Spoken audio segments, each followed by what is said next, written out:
Their existence is almost mythical. They don't breed. They don't join country clubs. Millennials. They use paper towels as napkins, threatening the entire napkin industry. Millennials. If you smell toast and your avocados are missing, then maybe you have one of them inside your house right now. Millennials, Irrational Fears starts now in theaters everywhere. But who can afford that? So just pirate a copy and then never watch it. Oh my God, right?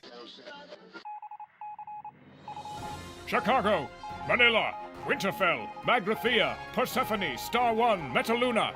News from around the cosmos, podcasted secretly from 20,000 leagues below Skynet headquarters. This is the Nautilus at 9 with Marcus Nemo. Well, good morning. Welcome to the Nautilus at 9. I'm Marcus Nemo, bringing you tomorrow's news cycle recycled today. Perhaps you're listening to this on your headphones in your farmland quiet place so not to alarm the noise-sensitive aliens that are hunting your family. Or maybe you're using my voice as a calming sound in your Black Galaxy delivery room as you watch your child who's reached the age of 5 cycles tear and bite his way through his plasticoid encasing. Now's a good time to fix yourself a stiff drink. Listen to the news from a multitude of different dimensions that are hopefully worse off than the one you're occupying right now.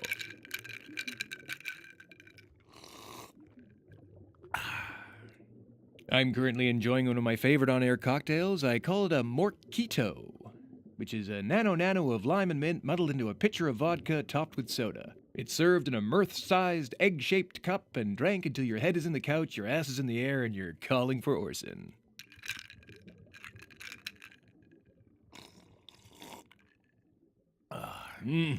Shuz, but that's good.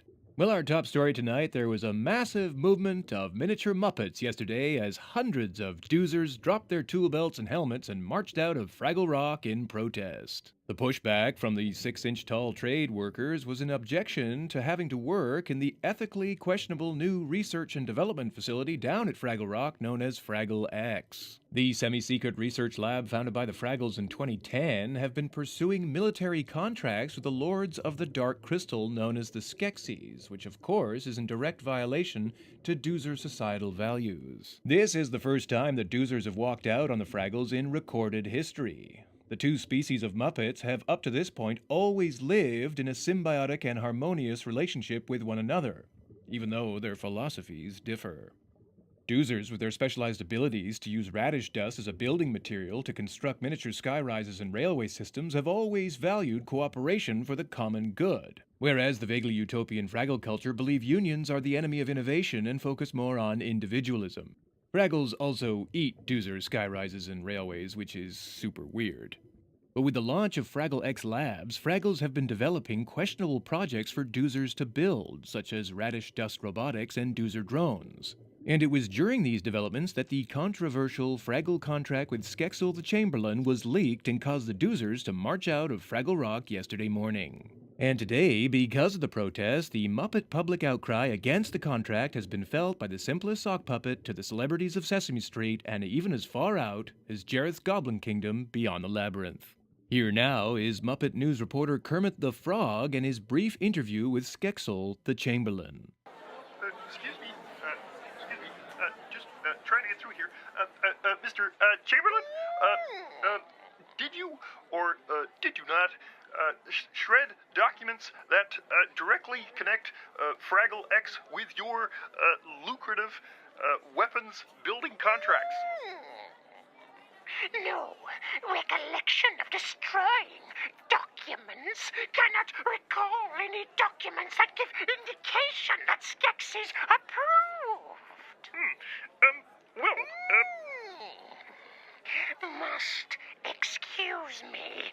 Public relations will now answer further questions, yes? Who's public Oh no. Public relations! Animal? What do you... Fake news! Fake news! Fake news! Well, it seems pretty obvious to me that the more the Skeksis military plays the Punch and Judy show with the press, the harder it's going to be for the Fraggles to dance their cares away on this one.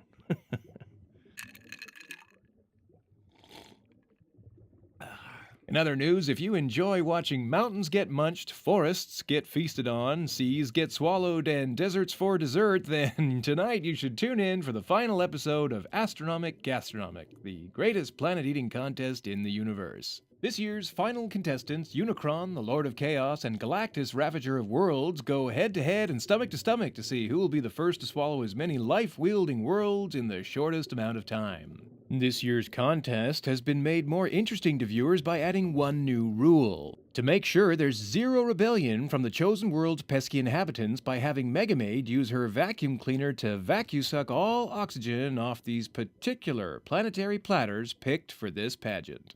Megamaid's suffocation of the surface dwellers means less interruptions and more of what people tune in for, to watch the two titanic life eaters with the big appetites get to putting away as many planetoids as possible without pause.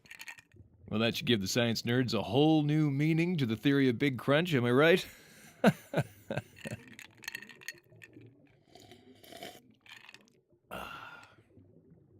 Well, the Babel fish may be the oddest thing in the universe, but it seems Babel Fish Pharmaceuticals are becoming the most evil. Once again, the manufacturers of these small, bright yellow leech-like translators are raising their list prices to maximize profit, but at the expense of everyone else in the galaxy who needs it. Lawmakers at the congressional hearing last week chastised the company's chief executive, Vogon Jeltz, for amassing a whopping 18 million spacebucks salary while evading questions on how much profit the Babel Fish Pharmaceuticals made off the Babel Fish communication treatment. The ludicrous Babel Fish pricing united all sides of the Galactic Senate yesterday, but unfortunately, in the heat of the hearing, Vogon Jeltz refused to answer questions because he had never tried his own product and so therefore could not understand what anybody was saying.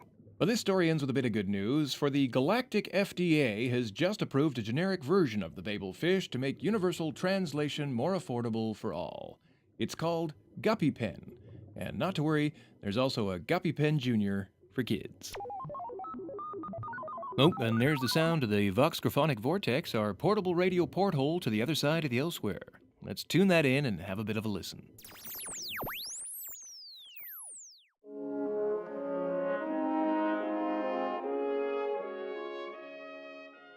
Well, welcome back, ladies and gentlemen, and thank you for listening. We return now to the Duchess Theatre's month-long appreciation of the works of Oscar Wilde. Tonight, the newest stage production, The Importance of Being Earnest.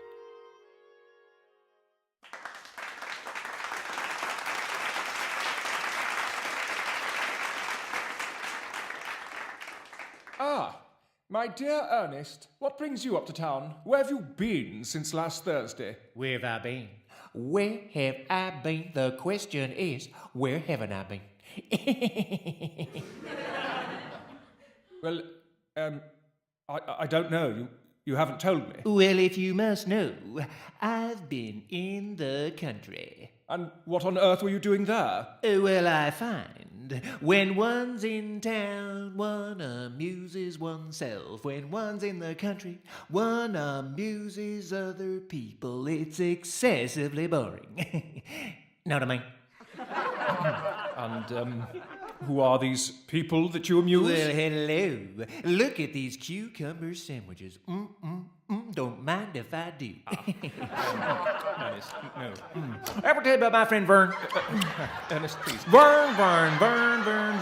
Now there's a guy who could make finger sandwiches. Please not eat those. And a cheese ball. Ernest. And a bean dip. Ernest! Stop eating all the cucumber sandwiches. They're made especially for Aunt Augusta. Well, my friend, not to worry. No one is impervious to the charms of Ernest P. Worrell. Good afternoon. I got it. I don't get it.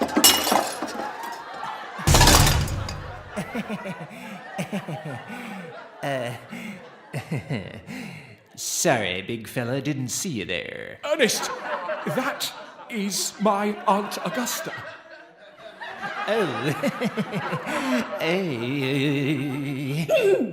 Algernon, I trust you are behaving well. I'm feeling well, Aunt Augusta. That's not quite the same thing. In fact, the two things rarely go together. Oh, I can tell you about things that don't go together, like brownies and salsa, like peanut butter and beard hair, like pancake batter and cement mix. No matter how hard you try, they just don't gel.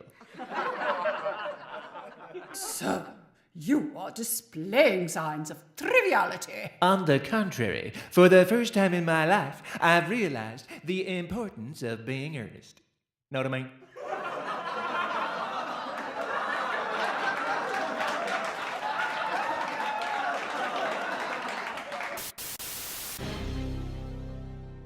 From the people that brought you Millenials comes the sequel that you're hella thirsty for and is lit AF. A third of the population of Millenials actually voted in the most recent election. They've started having children of their own and giving them 1940s names like Olive and Jack. Now, this new generation are being raised on smartphones and tablets. Irrational Fears was just the beginning. Millennials 2, Generation Z, starts yesterday in theaters everywhere, cause releasing the sequel before the original is a weird flex, but okay. Wait, will it be called Generation Z in Canada? Oh my god, why am I still talking? The best bits are already uploaded to YouTube as a bad lip-reading bit. Oh, hey guys, thanks for watching, and make sure to hit the subscribe button and click like below. God, I hate the world. Well, we're back, and it looks like we're out of time. Thanks for listening to Episode 9 of the Nautilus at 9, which is the end of Season 1. We'll be back with some brand new, full-color, fully restored audio adventures for Season 2. Here's a sneak peek. Coming to Season 2 of the Nautilus at 9, Interdimensional, the universal healthcare provider to the universe. Hello, medical services. Oh my God! Oh God! The atmosphere on this planet smells like armpit wrapped in old nappy. Hello, medical services. Anyone? No? Good, I'm off. Oi, doctor, over here. Oh, yeah, medical services. Can I? Oh, crikey! You're a horrible-looking alien. What? No, nothing. Medical services. Can I help? Are you the doctor? No, I'm the intern. Can I help? Where's the doctor? Oh, I don't know. She's probably off trying to get a shift on somewhere. Why? Do you want to wait for her? Because I can go. You can wait. Doesn't bother me. No, you'll do. Will I? Will I? Oh, well. Lucky me. Great. What seems to be the trouble then? And there you have it. So set that internalizer for roughly the 9-minute mark and erase your memory of everything you just heard. And remember, as always, for dark is the swathe that mows like a harvest. See you next season.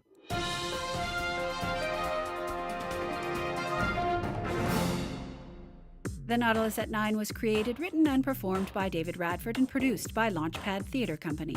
First Officer of Official Administrational Media Mechaneering is Christina Patterson. Great title. She's also the voice you heard as Aunt Augusta in Ernest Goes to the Theatre, and the voice you're hearing now. Hello, Podcast Land. Make sure to subscribe, rate, and review The Nautilus at 9 on iTunes, and to find out more about all things Launchpad, go to launchpadtheatre.com. Or like us on Facebook. Or why not become a Skynet pirate and follow the Nautilus at 9 on Twitter at Nautilus at 9. And we'll make sure to send you an ahoy, matey. Thanks for listening. Season 1 is dead.